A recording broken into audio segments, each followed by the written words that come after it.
Let us consider a open channel flow, the kind we just discussed a few minutes back. Let's say we have a huge plate here and we have some sort of fluid. Let's say this is a part of a big container. We are just considering a small part of it. This is the surface, say, and we have a small plate, say at a height of h here. This plate is moving with a velocity v0 in this direction. Let's say our reference axis is the normal xy system.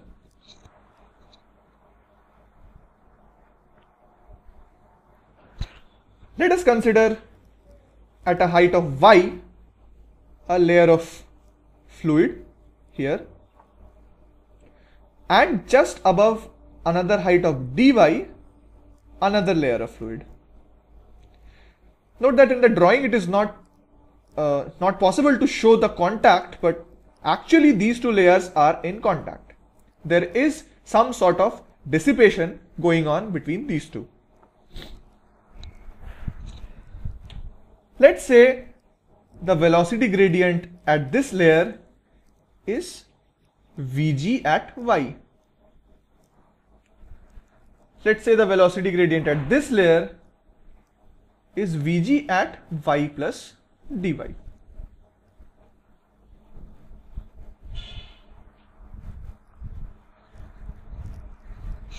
We are considering a case where there is no pressure applied.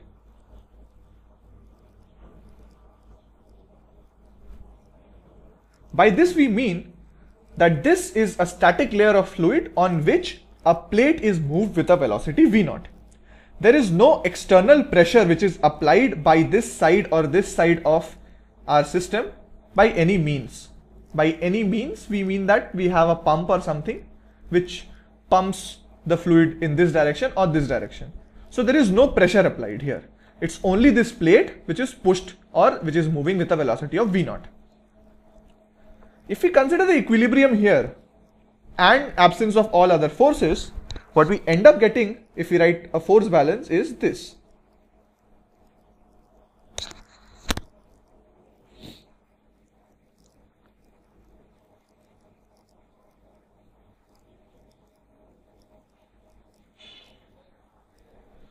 This comes from the basic fact that this is the viscous force which is acting on this layer. This is the viscous force which is acting on this layer. But since we need to consider one system, this viscous force is basically acting on this layer, which is going to be in this direction. But this acts as an internal force between these two layers. Hence, there has to be an equal magnitude of force on this plate but in the opposite direction, which is aiding its movement.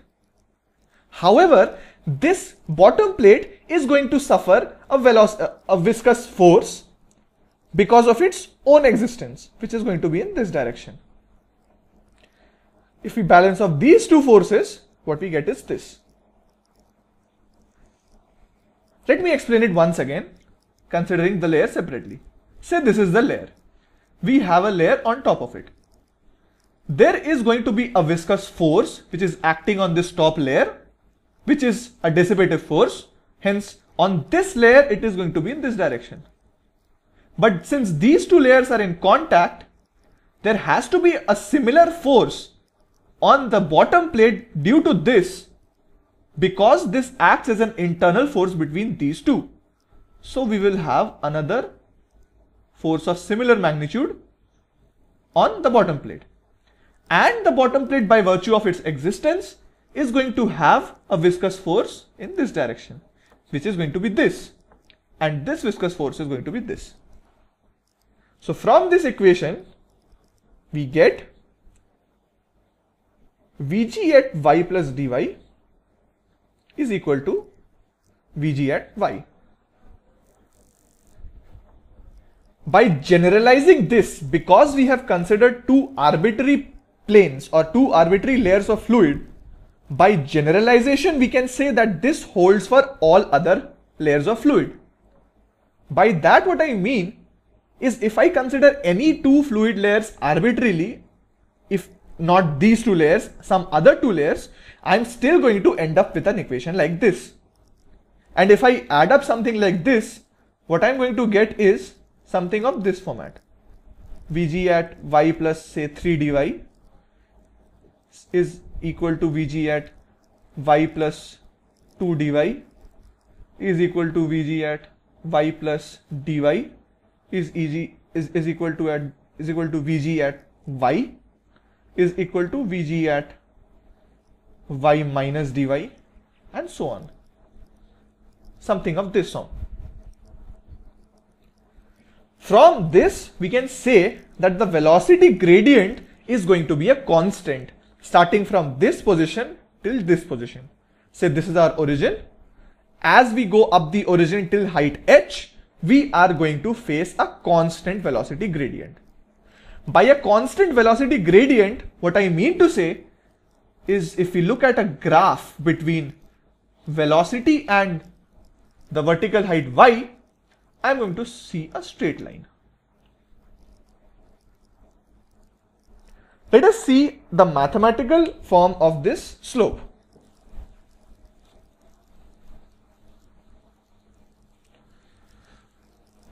We had Vg at y plus dy is equal to Vg at y. And we stated that the velocity gradient is thus a constant.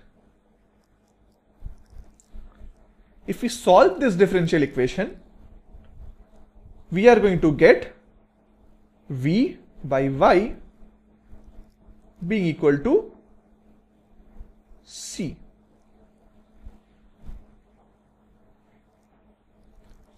To know what this c is, we put the velocity at a known point and the y at a known point. What we know is at y equal to h, we are having this plate which is moving at velocity v0. So, when velocity is v0, y is going to be h, and this is going to be equal to c. And we also know that c is equal to dv by dy or v by y. Therefore, we find that v is equal to v0 by h times y.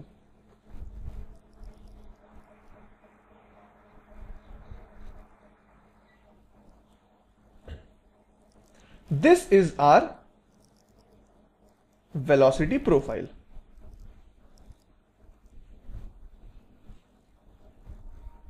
If we try to plot this velocity profile on a graph, we are going to look at a situation like this. At y equal to 0, we have v equal to 0. So it passes through the origin. Say this is the v axis, this is the y axis. As y is increased, v also increases. At y equal to 1 or y equal to h, say I am considering y equal to h, at y equal to h we have v equal to v0. So let's say this is that height, this is h, and this is v0.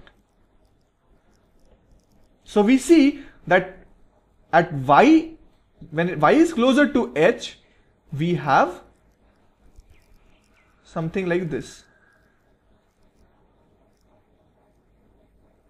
Let's say these are the velocity vectors. So the velocity increases as we go up.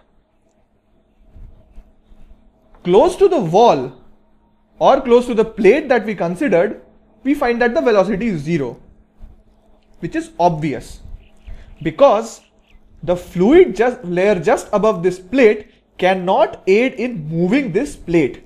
It does not have sufficient energy to do so.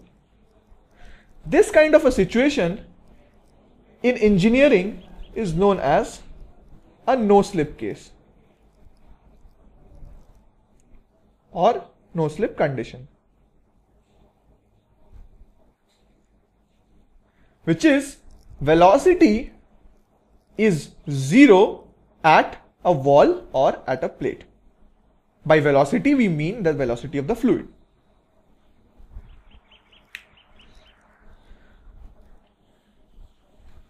Let us study more on this graph. Let us say I draw a graph of this sort. Say this is y and this is v. At v0, we see that y is h. So we are having a situation like this.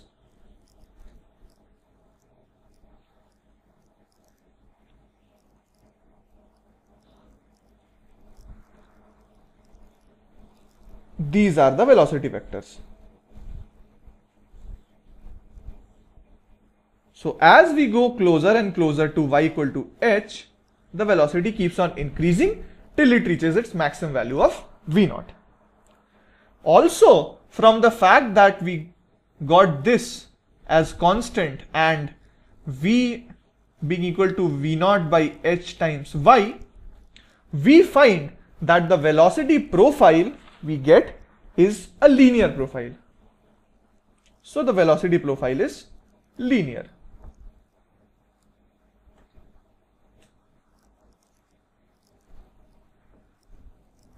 This kind of a graph is known as a velocity profile diagram.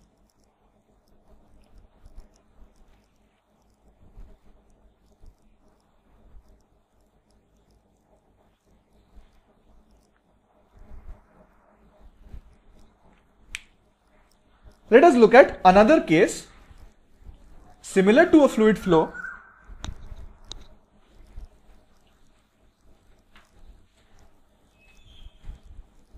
but through an internal channel.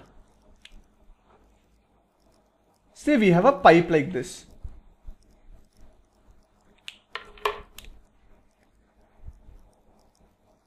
It is filled up by some fluid.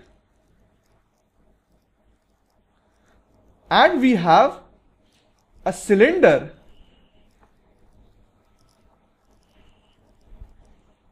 which is moving through this channel.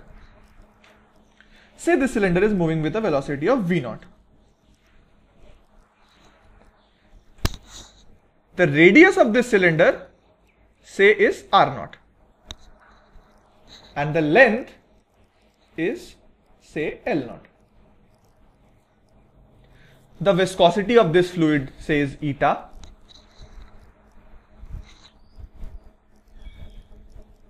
We will proceed with this problem considering some assumptions. Let us consider that this radius of the channel, say, is r. The assumptions we take, let's say, are steady flow,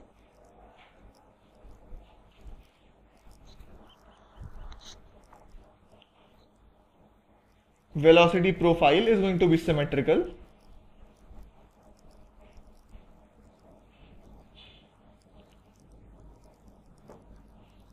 and for calculation purposes, let's say v increases as r increases. Say r is any radius measured from this center line. Say this is the center line.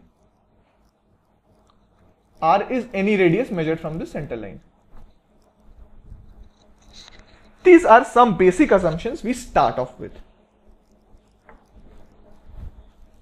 If we look at a magnified view of our analysis, say this is that cylinder which is moving through.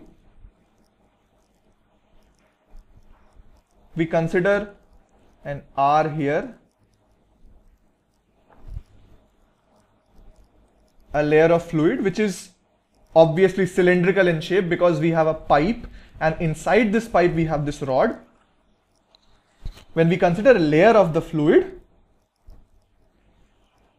we have a cylindrical layer. So I cannot show it in 3D here, but just have a rough visualization of how the layer is going to look like. This is one layer, and beyond this is another layer. Let's say this layer is at a radius of r plus dr. I forgot to mention another assumption, which is the same as the previous problem, which is no pressure applied. That means there is no pressure applied at the end of this pipe. So there is no external force acting. Let us write the similar equations in this case also. So what we have is eta times, we have this A here, which in the previous case was ignored because there were similar layers of fluid.